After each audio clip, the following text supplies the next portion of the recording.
Capacitor discharge ignition அப்படின்னு இதை சொல்லுவாங்க. ஒரு ரிலையபிளான ஸ்டார்டிங் சிஸ்டம். ஸ்டார்டிங் ட்ரபுள் எதுவுமே வரதில்லை. கிக் ஸ்டார்ட் தான் இருந்தாலும் உடனே நம்ம அடித்த உடனே வண்டி வந்து ஸ்டார்ட் ஆகும். இக்னிஷன் அவ்வளோ சூப்பராக இருக்கும் இந்த வண்டியில். அப்புறம் கார்பரேட்டர் இங்கே இருக்குது.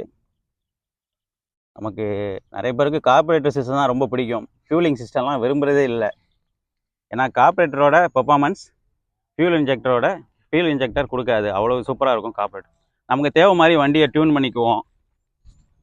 எப்படி பெர்ஃபார்மன்ஸ் எப்படி வேணுமோ அந்த மாதிரிலாம் நம்ம டியூன் பண்ணியிருப்போம். ஆனால் இப்போ வர வண்டியிலலாம் எதுவுமே பண்ண முடியல. எல்லாம் சென்சாரைஸ்டு ஆக்கியிருக்காங்க. எல்லாமே பார்த்திங்கன்னா ஸ்டாண்டர்டைஸ் பண்ணிட்டாங்க. நம்ம கை வைக்கிற மாதிரி எதுவுமே இல்லை. ஆனால் இந்த வண்டியை பொறுத்தவரையில் நம்ம எல்லாமே பண்ண முடியும். உங்களுக்கே தெரியும். இங்கே வந்து ஆயில் கொடுத்துருக்குறாங்க. ஃபியூல் மிக்சிங் ஆயில் இங்கே வந்துடும். இப்போ வந்து ஆயில் யூஸ் பண்ணல, டேரெக்டாக